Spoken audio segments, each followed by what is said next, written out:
Hello friend, welcome back to MiniCooper Garage.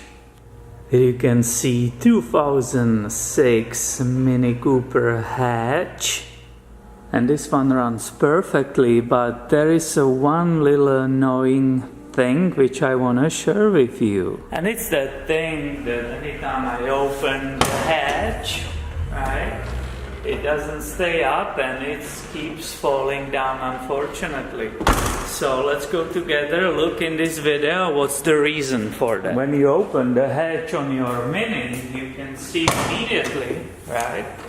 You look at it, the whole hatch in this design is being supported by two shocks. Now I would like to show you detail of these shocks, and that will basically explain why the hatch most of the time keeps falling down.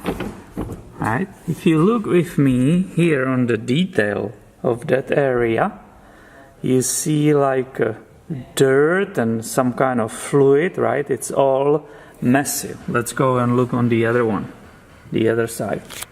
I put my hand behind it. See that?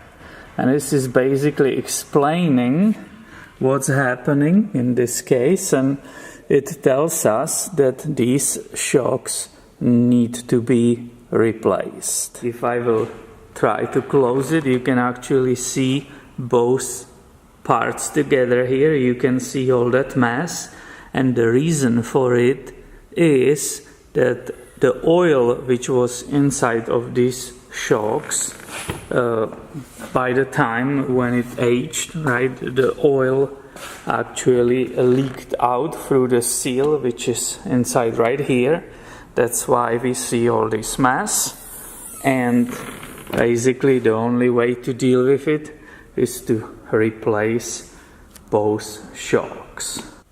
And that was basically the explanation why this problem is happening, why the hatch is not staying up and it keeps falling down on somebody's head.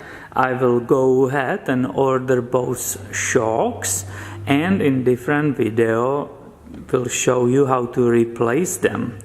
Thank you for watching today, and make sure you are subscribed because way more videos is coming your way very soon. See ya!